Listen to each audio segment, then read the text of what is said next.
반갑습니다. 썰밤의 구독자이자 한 남자의 아내, 사랑스러운 딸과 아들들의 엄마입니다.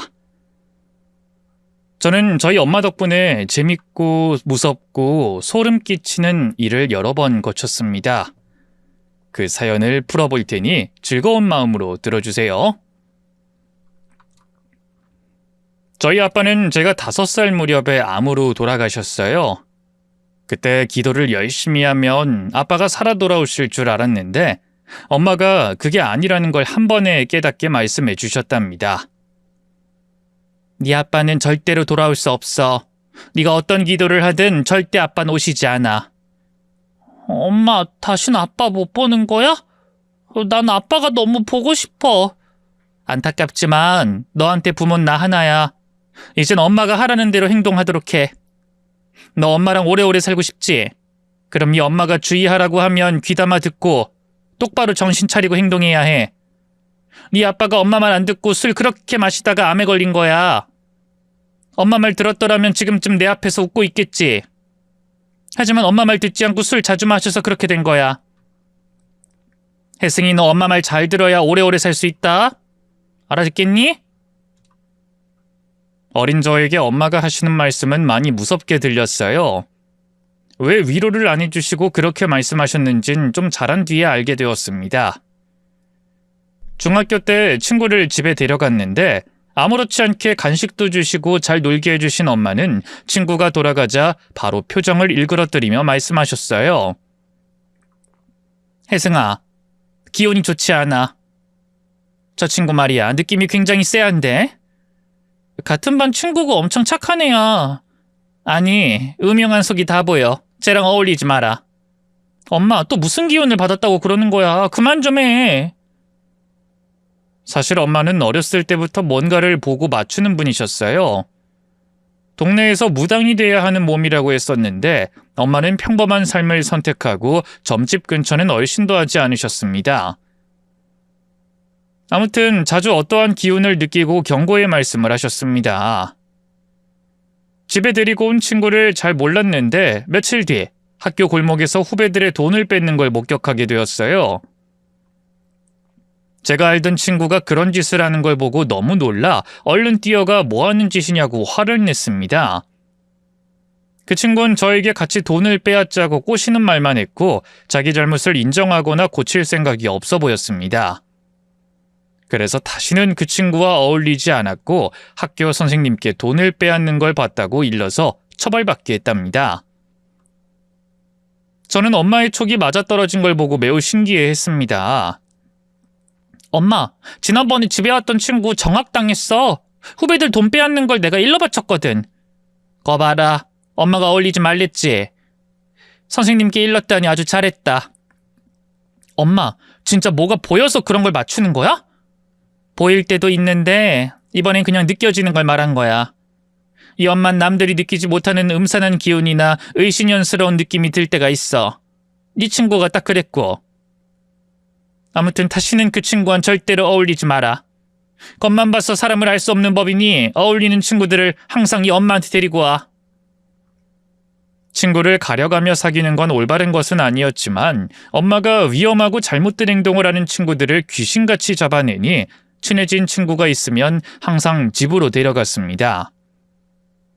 다행히 돈을 빼앗던 친구 이후로 못된 친구는 한 번도 없었어요.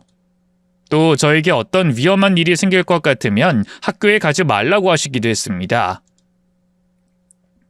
어느 날씨가 화창한 날이었는데 엄마가 제 교복을 방에서 들고 나가셨어요. 엄마, 학교 가야 하는데 교복은 왜 가져가? 오늘 기분이 이상하다. 너 학교 가지 마라. 무슨 소리야, 엄마. 지금 중간고사 중이잖아. 시험을 봐야 하는데 학교에 가지 말라니. 나 꼴찌하란 소리야?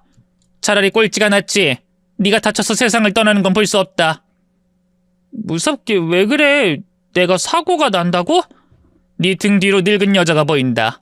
널 데려가려고 대기 중인가 봐. 헉! 엄마 귀신까지 보는 거야? 그런 거 안 보인다고 했었잖아. 나도 몰라. 아무튼 오늘은 학교에 가지 마. 절대로 못 보내니까 시험이고 뭐고 다 때려치워라. 엄마가 교복을 가져가고 절대로 학교에 가지 말라고 말리시니 제가 어떡하겠어요. 학교 담임 선생님한테 사정이 있어서 학교에 못 간다고 연락을 드렸는데 엄청 욕만 먹었답니다. 시험날 학교에 빠진 애가 어딨냐고 뭐라 화를 내셨죠. 그런데 정오쯤 반 친구한테 연락이 왔어요. 혜승아, 학교 앞 사거리에서 트럭 2대가 제대로 박았어. 도로가 통제되고 난리도 아니야. 트럭 한 대가 역주행을 해서 매우 큰 사고가 났다고 알리더군요.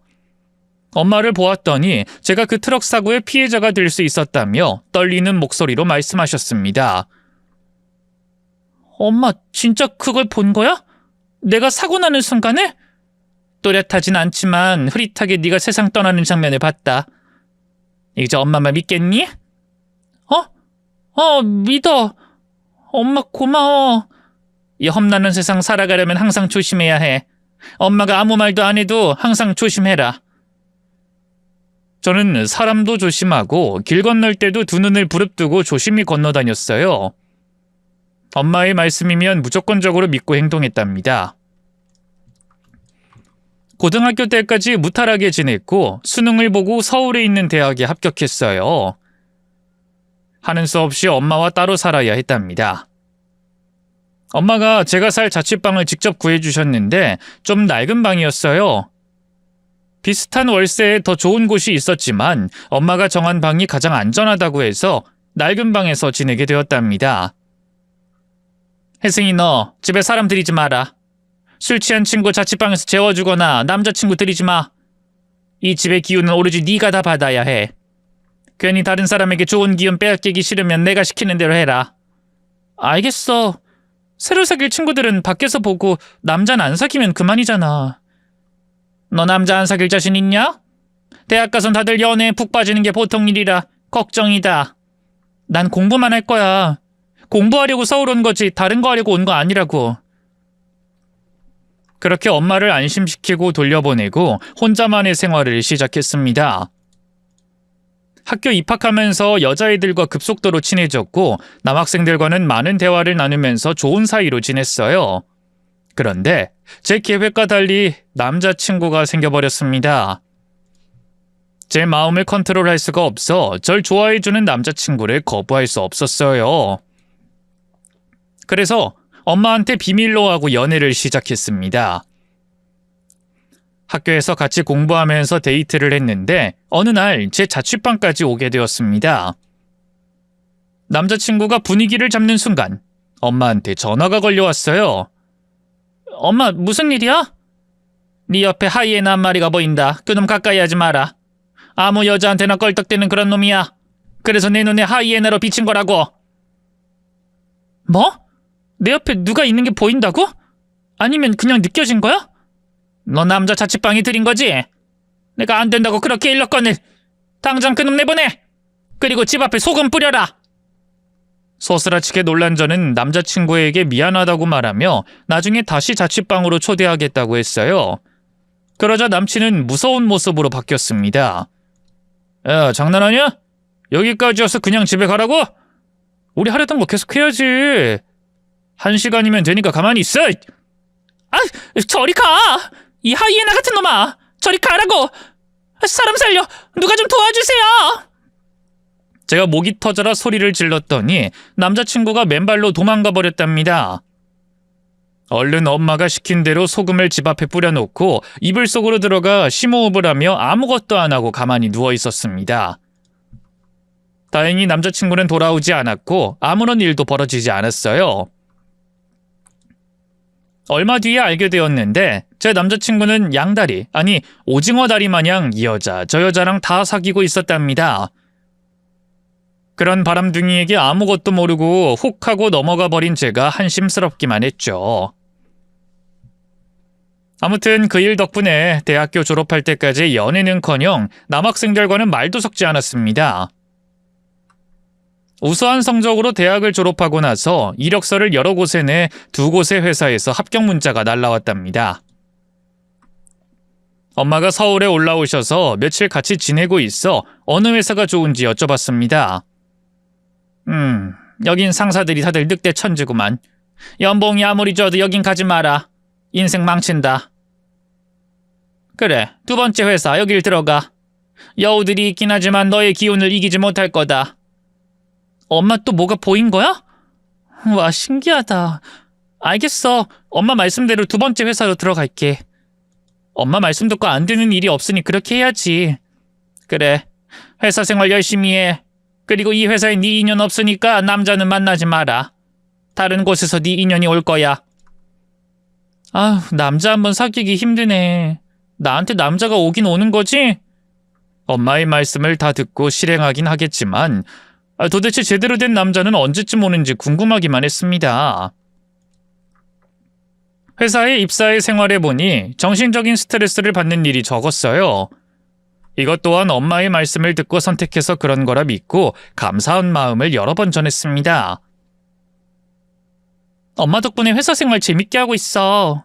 그래, 혜승아. 잘하고 있다니 다행이다. 그래도 항상 사람 조심해. 언제 어떻게 무슨 일이 생길지 모르는 게 세상이니까. 알았어. 나 월급 나오면 한번 내려갈게. 늘 사람 조심하고 찾길 조심하고 어린아이처럼 사방을 조심하면서 지냈어요. 엄마가 위험한 순간이 몇 번 찾아올 거라고 말씀하셔서 늘 노심초사하는 걸 습관이 되었답니다. 회사 생활을 하며 엄청 친해진 동갑내기 친구가 있었어요. 저와 입사 날짜도 같고 사는 곳도 가까워서 쉬는 날에도 자주 만났답니다. 서울에 올라오신 엄마께도 인사를 시켜드렸어요. 그런데 엄마는 친구를 보자마자 얼굴이 어두워지셨습니다. 또 무슨 문제가 있나 싶어서 친구가 화장실에 간 사이에 바로 여쭤봤어요. 엄마 왜 그래? 내 친구한테 무슨 문제라도 있는 거야? 사람은 착한데 우물에 빠져 있어. 제가 너까지 우물 안으로 잡아당길 거야. 피해야 한다. 우물? 그게 무슨 말이야? 말 그대로야. 널 우물로 빠뜨리게 할 테니 아예 손절해버려라. 그럴 리가. 착한 친구라고. 엄마가 잘못 느낀 거겠지. 아니야, 분명 우물에 빠져 있는 게 확실해.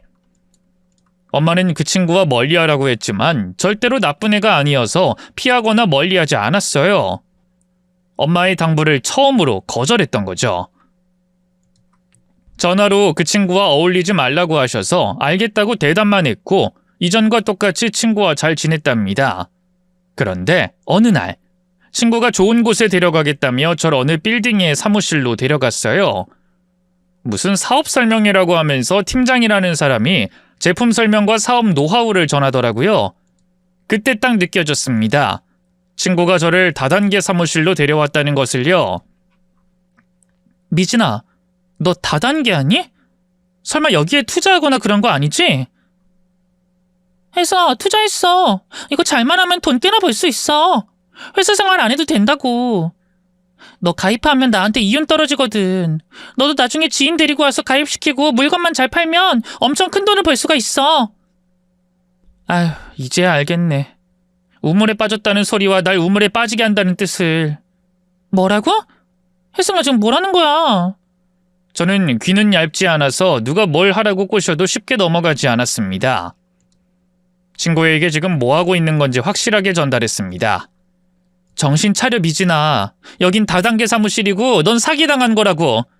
얼른 경찰서 가서 신고하자. 너 얼마나 돈 쓴 거야? 사기라니. 이건 엄청난 프로젝트 사업이라고. 정신이 아직 나가 있구나. 미진아, 따라 나와. 어딜 가는 건데? 너도 이거 가입하란 말이야.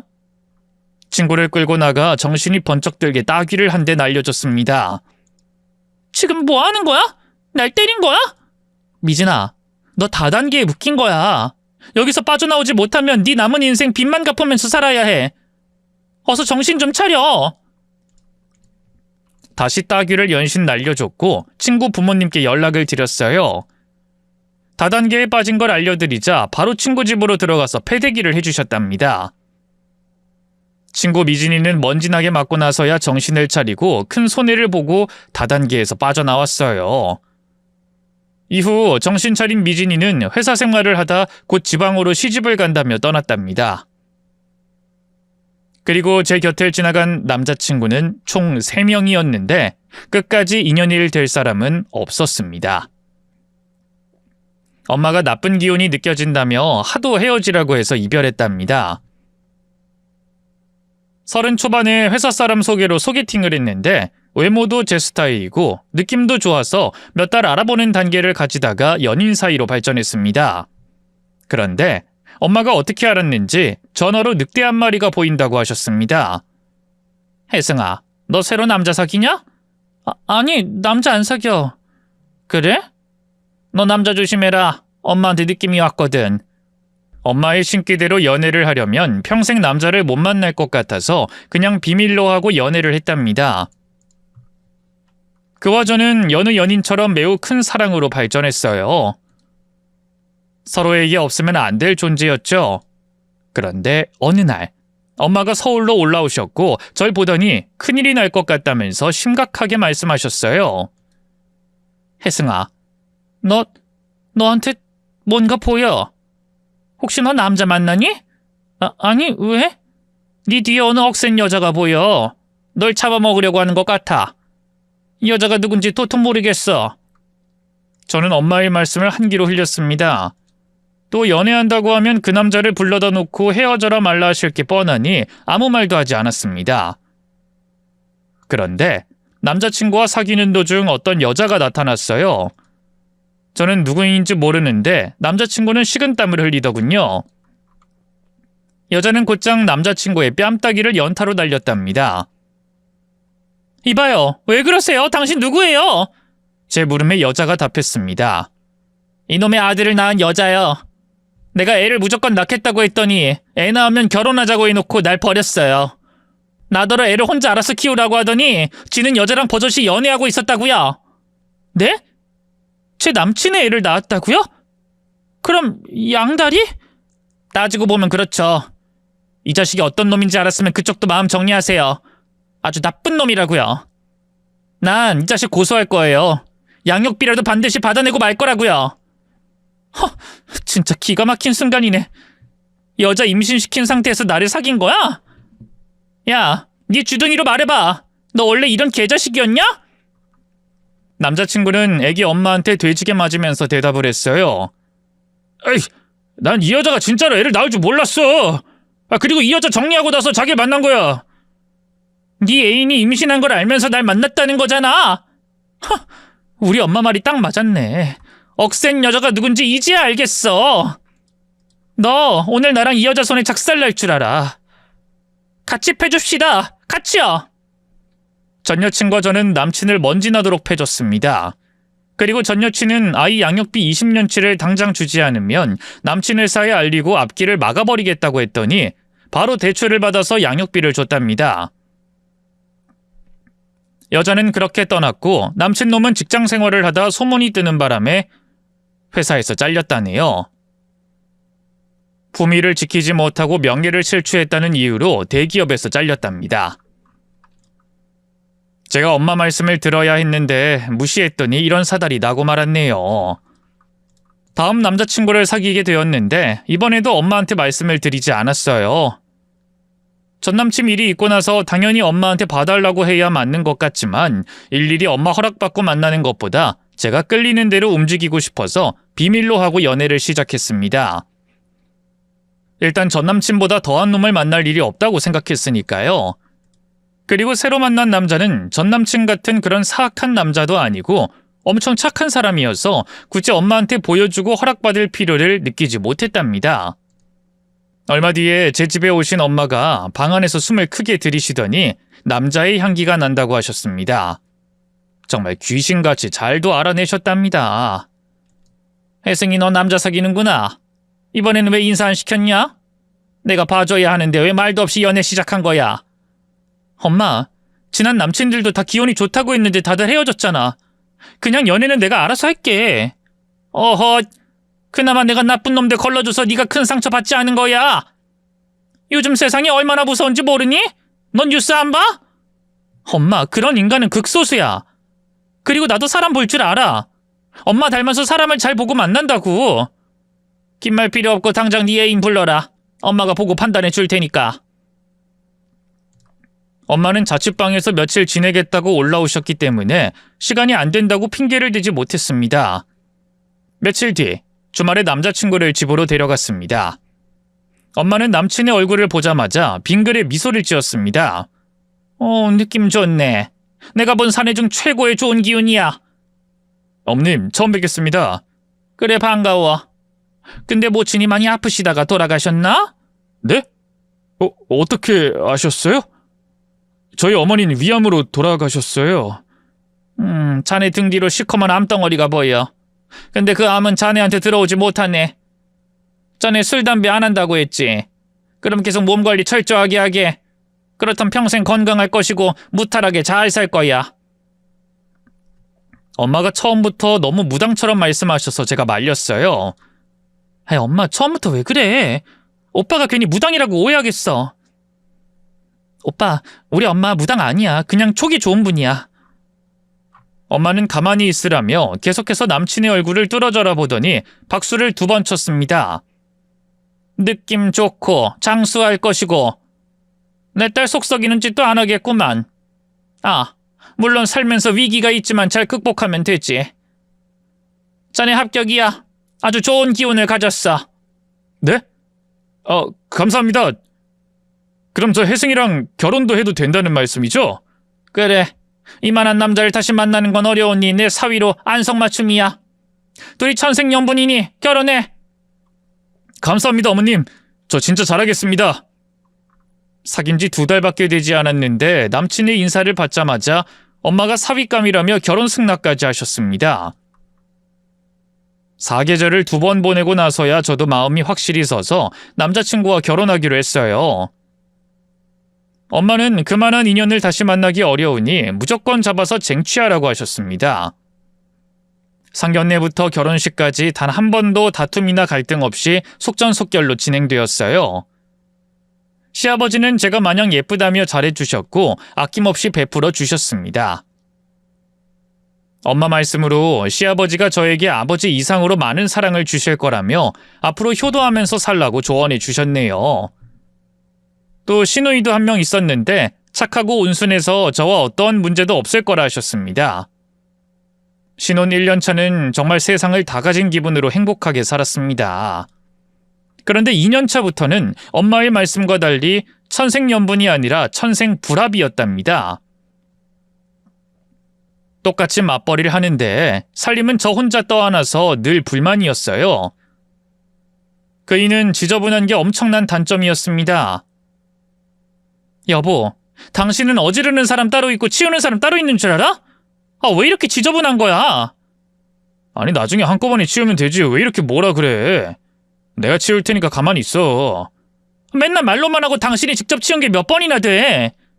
엊그제 소파 사이에서 닭뼈 나온 거 알아? 왜 치킨을 먹고 뼈를 소파 사이에다 꽂아놓는 거야? 아이, 치킨뼈가 거기에서 나왔어? 내가 아껴 먹으려고 꽁쳐뒀나? 지금 웃음이 나와? 아우, 지저분해. 더럽고 냄새나서 참을 수가 없어. 집안 소독하게 당신 목욕탕 좀 다녀와. 그냥 집에서 샤워하면 되지 무슨 목욕탕을 다녀오래. 좀 다녀와. 당신한테 냄새 난다고. 저는 깔끔한 성격이고 남편은 좀 지저분한 편이라 자주 말싸움을 했어요. 엄마는 둘이 살아가면서 중간을 지키면 충분하다면서 그 정도로 부딪히지 않고 사는 사람은 없으니 참고 살라고 하셨습니다. 그리고 나이가 30대고 진급 때문에 한창 바빠지니 아이 낳는 걸 몇 년 뒤로 미뤘습니다. 저도 바쁘지만 남편은 주말에도 다 출근해서 열심히 실적을 채우고 돌아왔답니다. 그런데 그이에게서 뭔가 이상한 게 느껴졌어요. 엄마의 촉이 유전으로 발동이 된 것인지 싸한 느낌이 들었습니다. 당신 회사 다녀오는데 무슨 멋을 그렇게 부렸어? 머리에 바르지도 않던 젤을 바르질 않나. 얼굴엔 이게 뭐야? 설마 비비크림? 이거 거래처 사장님이 여자분이어서 멋 좀 부렸어. 이왕이면 깔끔하게 하고 가는 게 좋잖아. 뭐? 거래처 여사장? 거래를 하러 가는 게 아니라 꼬시러 간 거 아니야? 당신 솔직하게 말해. 내 느낌이 싸한 게 꼭 바람난 것 같다고. 여보, 거래처 여사장 나이가 환갑이야. 환갑은 연애 못하냐? 솔직하게 말하라고. 그이는 어이없는 표정을 지으며 절대로 바람 피운 적 없다고 하더군요. 그런데 저의 촉은 쉽게 사라지지 않았습니다. 남편에게 분명히 뭔가 비밀스러운 일이 있는 것 같았습니다. 어느 출근하는 월요일에 남편이 한껏 멋을 부리고 있길래 의심이 심하게 들었어요. 오늘도 거래처 여사장 만나? 그만 좀 찍어 바르지? 여보, 나 원래 이 정도 멋은 부렸어. 당신이랑 연애할 때 생각해봐. 그건 연애 상대를 만나는 거니까 멋을 부린 거잖아. 당신 지금 연애하는 느낌 들어. 아침부터 휘파람을 불지 않나 엄청 수상하다고.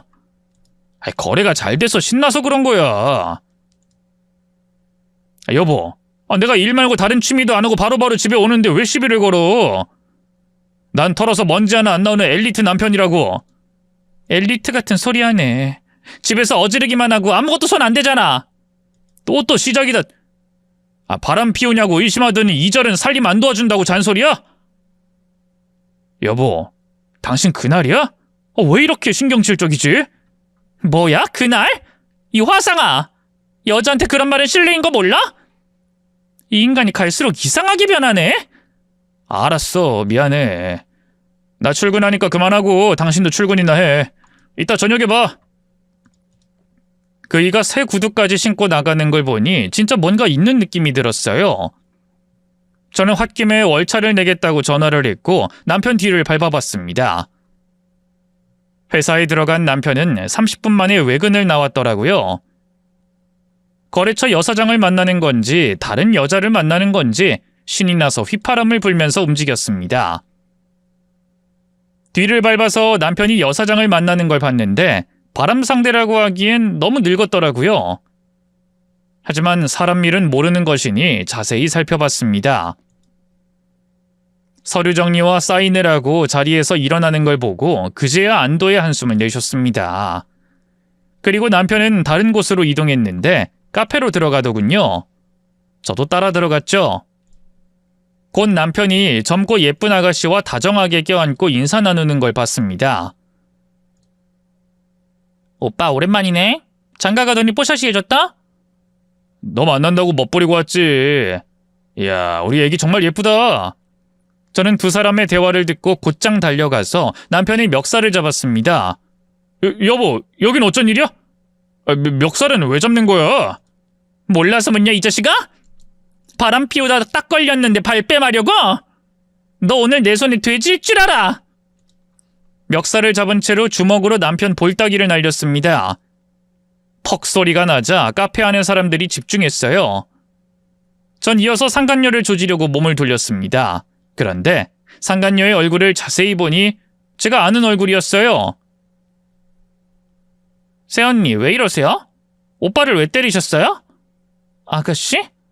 정말 아가씨 맞아요? 네, 저 맞아요.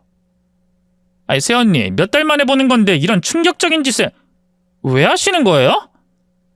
아가씨랑 이 사람이 껴안는 거 보고 바람난 줄 알았죠.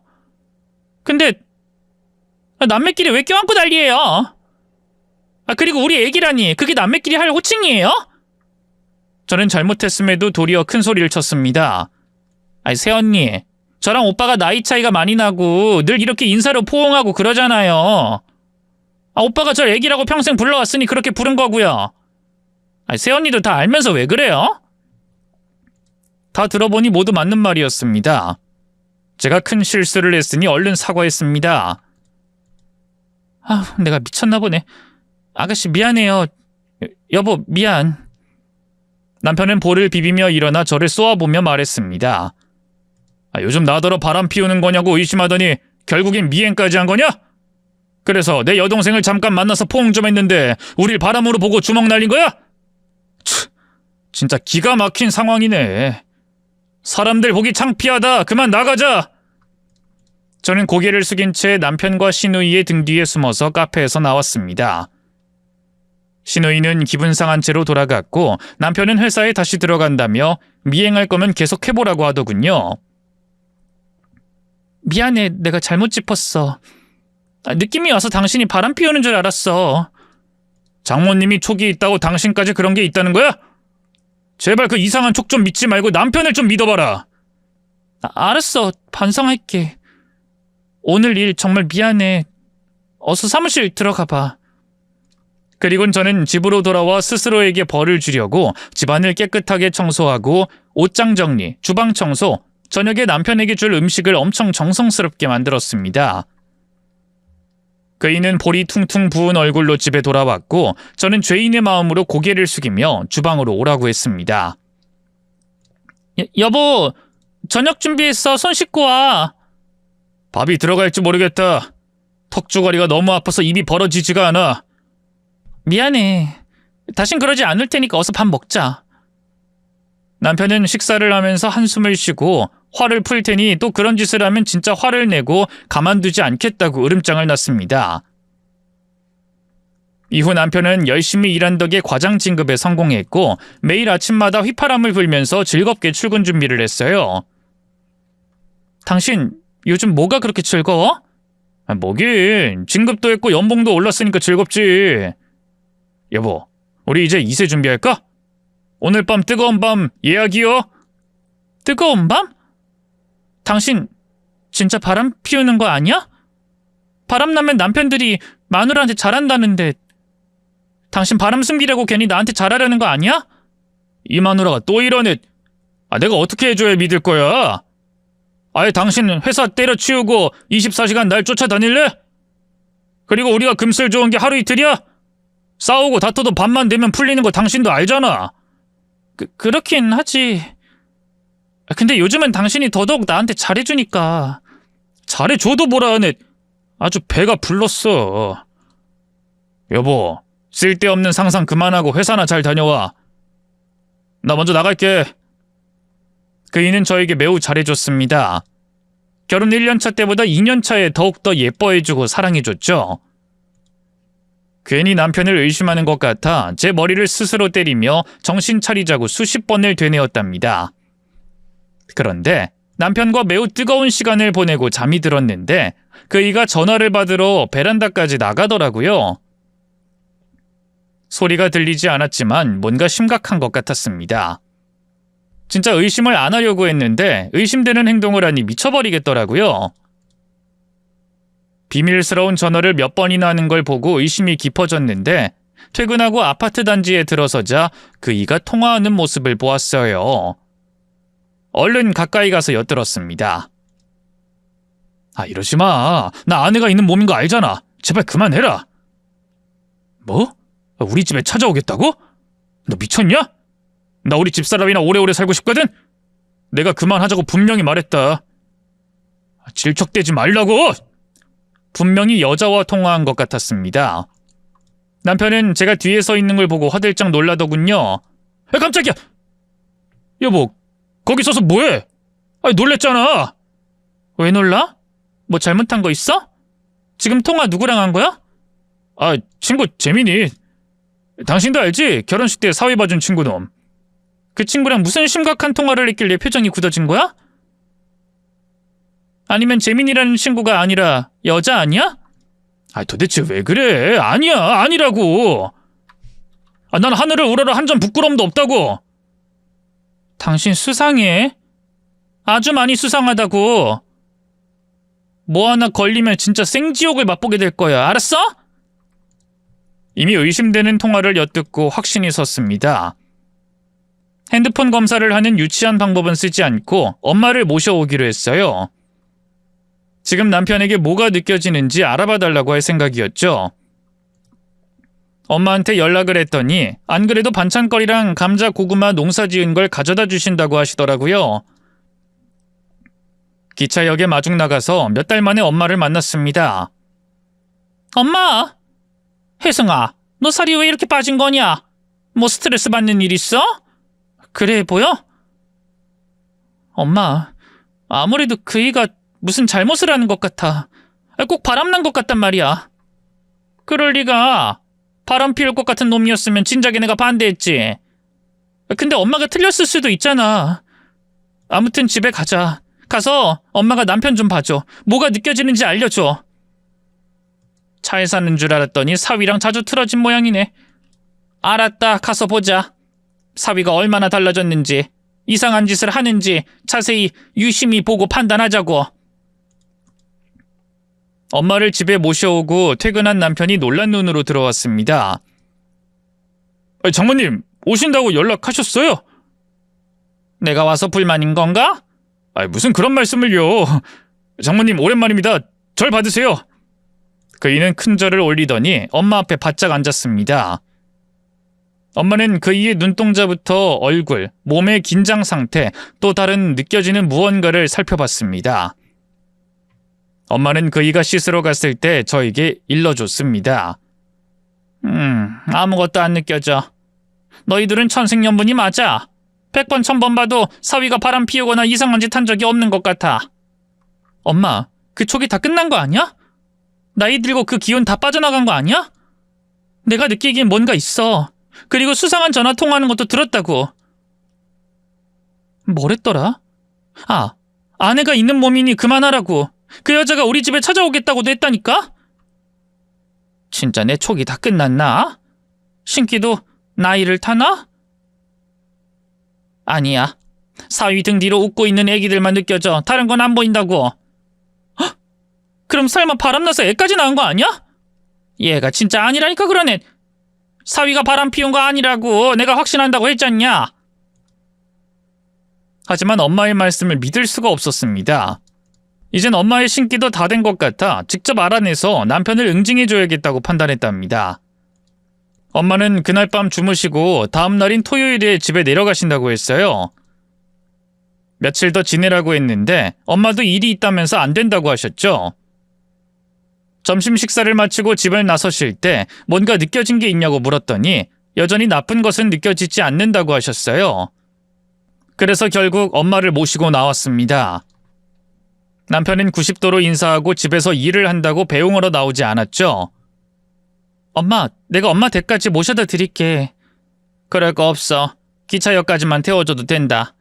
아니야, 머리가 복잡하니까 공기 좋은 데 가서 바람 좀 쐬고 내일 올라와야겠어. 그래, 너 하고 싶은 대로 해라. 어서 출발하자. 차 막히기 전에 가자고. 그렇게 엄마를 모시고 차에 올랐습니다. 30분을 달려 고속도로에 차를 올리려는데 그때 엄마가 잠깐 하며 소리를 질렀습니다. 깜짝이야. 엄마 왜? 화장실 가고 싶어? 차 돌려라. 사위놈, 이 서방이 수상하다. 느껴지는 게 있어. 그놈이 지금 뭔 짓을 저지르고 있어. 눈앞이 시커먼 게 아주 큰 잘못을 저지르고 있는 것 같아. 뭐야? 뭔가 느껴진 거야? 알겠어, 차 돌린다. 고속도로에 차를 얹지 않고 차를 돌려서 다시 집으로 향했습니다. 그이가 바람 피우는 현장을 잡으러 가는 길은 뻥뻥 뚫려서 15분 만에 집 앞 주차장에 도착했어요.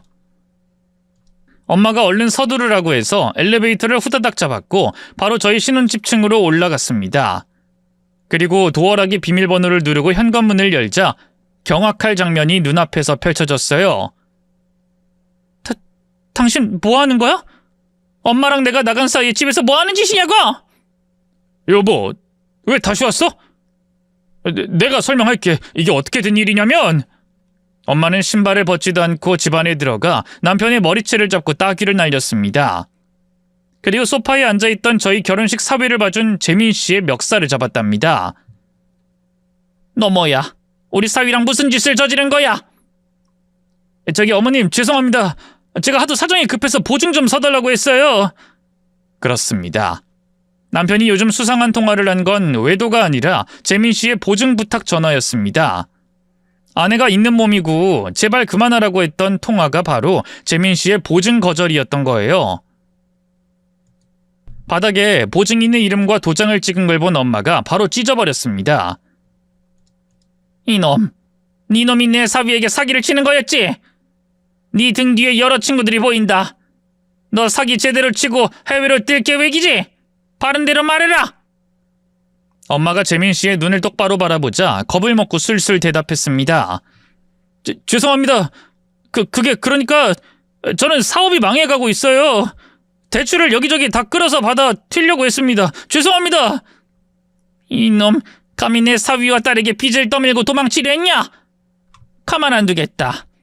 네 등 뒤에 있는 조상들이 널 씹어먹게 해줄 테야. 엄마는 뭐가 보였는지 그 순간 아주 무서운 말을 내뱉었고 재민 씨는 겁에 질려서 질질 짜기 시작했어요.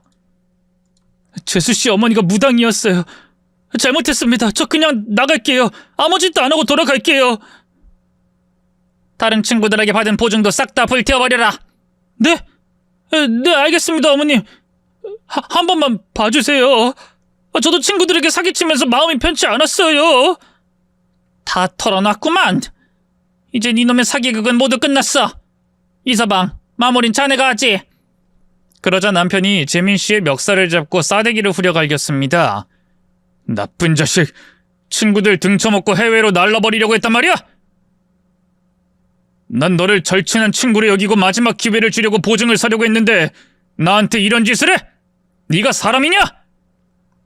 친구야, 미안하다. 내가 잘못했어. 네가 하도 죽겠다고 해서 큰맘 먹고 결정했는데 날 속인 거야? 20년 우정 저버리고 사기치려고 한 게 사실이냐고?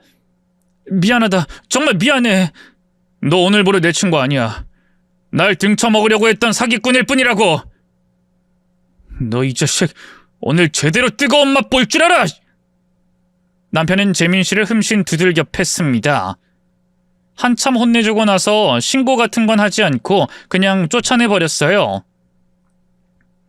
그이는 엄마를 향해 큰 절을 올렸습니다. 장모님, 감사합니다. 제가 큰 실수를 할 뻔했습니다. 이서방, 보증은 가족끼리도 해주면 안 된다는 걸 모르나? 내가 이렇게 나서서 해결해 줘야 하는 일이었나? 면목 없습니다. 재민이가 극단적인 선택을 한다고 연락이 와서 살려주려고 그랬습니다. 그걸 믿은 제가 바보였네요. 죄송합니다. 자네 흠은 감수성이 풍부하고 여리다는 거지. 그게 장점이기도 하지만 약점으로 잡고 이용하려는 사람들이 있으니 조심해야 해. 네, 장모님. 명심하겠습니다. 그런데 어떻게 알고 차를 돌리신 거예요? 그건 제가 설명했습니다. 고속도로에 올라가기 전 엄마가 뭔가를 느꼈다고, 그래서 차를 급히 돌려서 돌아왔다고 말했죠. 남편은 제가 바람 피우는 걸 의심한다는 걸 또 듣고 하하 웃으면서 대답하더군요. 아니, 당신 아직도 내가 바람 피운다고 생각하는 거야? 참나, 이 사람아, 내가 그럴 사람으로 보여? 그럴 사람으로 보이는 사람이 어딨어. 당신이 몰래 전화통화하길래 의심이 든 거지. 아무튼 바람 아니라고 하니 다행이네. 아니지, 보증서 줬으면 진짜 큰일 날 뻔한 거니까 다행이 아니네? 당신 좀 혼나야겠어. 어디 내 허락 없이 그런 짓을 하려고 했어? 미안해. 친구놈이 살고 싶지 않다고 울면서 연락을 하니까 그거에 넘어가 버린 거지. 당신, 앞으로 사소한 것도 모두 나한테 얘기해. 뭐든지 의논하고 해결하자고. 알아들었어? 다시는 몰래 전화통화하는 일 없도록 할게. 결국 저는 오해도 풀었고 보증인에 사인한 서류도 찢어버리고 재민 씨의 실체도 밝히고 참교육하고 내쫓았습니다. 엄마가 올라오셔서 다 해결할 수 있게 됐죠. 다시 엄마를 모시고 내려가려고 하자 엄마는 혼자 가시겠다며 따라오지 말라고 하셨습니다. 혜승아, 그냥 집에 있어라.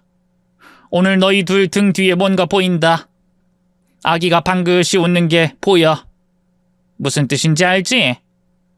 나 간다. 다음에 오마. 그래? 그럼 조심히 가, 엄마. 장모님, 살펴가세요. 다음에 찾아뵙겠습니다. 그이는 다시 한번 저에게 사과했습니다. 여보, 미안해. 친구는 보증 서려고 했던 거 사과할게. 하마터면 큰 빚을 지고 당신까지 피해를 보게 할 뻔했어. 그래, 나도 미안해. 당신을 바람난 사람으로 의심한 거 미안해. 우리 그럼 둘 다 잘못했으니 퉁치는 거지? 그렇지? 아까 장모님이 우리한테 애기가 보인다고 하신 거 들었지? 지금 방으로 갈까? 그럴까? 그럼 오늘 밤은 잠잘 생각하지 마. 누가 할 소리? 내가 오늘 늑대로 당신 잡아먹겠어. 아우! 엄마가 떠나시고 저와 남편은 곧장 사과하고 뜨거운 시간을 보냈습니다. 그런데 참 신기하게도 엄마의 말씀대로 바로 임신을 하게 되었고 이듬해 건강한 딸아이를 출산했어요. 우리 엄마 용하네. 그날 진짜로 애가 들어서서 딸을 낳았네. 엄마, 무당할 생각 없어? 예, 난 무당만큼 용하지가 않아. 그냥 촉이 좋고 느껴지는 게 있고 가끔 뭐가 보이는 정도야. 그러니까 그 정도면 무당해도 되겠어. 엄마는 신병 같은 거 앓은 적 없어? 응, 그런 거 없어. 혜승아, 나 무당 같은 거 안 하니까 그만 좀 헛소리해라. 아무튼 너 자식까지 낳았으니 정말 잘 살아야 한다. 항상 몸 조심하고 입도 조심해. 네 남편 괜히 의심해서 또 괜히 시비거리 만들지 말라고. 알겠어. 우리 부부 이제 서로 완전히 잘 믿게 돼서 그럴 일 없어. 잘 됐다.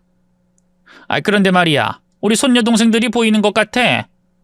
너희 부부 애를 몇 명까지 키울 수 있냐? 벌이가 괜찮지? 애기 셋은 키울 수 있는 거지? 엄마도 참, 애가 한 명이면 충분하지 더 낳으라고? 됐네요. 그런데 엄마의 느낌이 맞는 걸까요? 아님 금슬이 너무 좋았을까요? 1년 뒤 쌍둥이 아들을 낳았답니다. 그렇게 엄마의 느낌대로 새 아이의 엄마가 됐죠. 제가 육아휴직을 하고 1년 정도 지냈는데 아무리 생각해도 회사를 관두는 게 너무 아까웠습니다. 그런데 때마침 엄마가 서울에 짐을 싸고 올라오셨어요. 엄마, 연락도 없이 웬일이야? 나 도와주러 오신 거야? 이번엔 나한테 뭔가를 느꼈다. 내가 손주들을 길러야 잘 큰다는 걸 느꼈어. 너 복직할 거지? 괜히 남의 손에 맡기지 말고 나한테 맡겨라. 나 여기 올라와서 살아야겠다. 정말? 너무 잘 됐다. 나야 너무너무 좋지. 애들이 엄마보다 할머니를 더 좋아하잖아. 엄마 땡큐. 기집애, 넌 나 없으면 살아가기 힘들지? 당연한 말씀. 난 항상 엄마 말씀만 들으면서 살아왔잖아. 그리고 엄마의 촉이 항상 맞아떨어지니 이번에도 느껴진걸? 그대로 실행하자고. 엄마가 키워야 손주들이 무럭무럭 자란다니까 엄마가 수고 좀 해줘. 알았다. 각오 단단히 하고 왔으니 내 손주들은 내 손으로 잘 기를 거야. 엄마가 저희 집에서 지내는 건 남편도 아주 좋아했어요. 새 자녀를 돌봐주시겠다고 하니 저희 부부한테는 엄마가 영웅이나 다름없었습니다. 남편과 저는 여전히 금슬도 좋고 사이좋은 부부로 잘 지내고 있어요. 엄마가 말씀하신 천생연분이 맞는 것 같습니다. 저의 사연은 여기까지입니다. 배우자와 자녀, 그리고 부모님과 행복하시길 바라며 글을 마칩니다. 안녕히 계세요.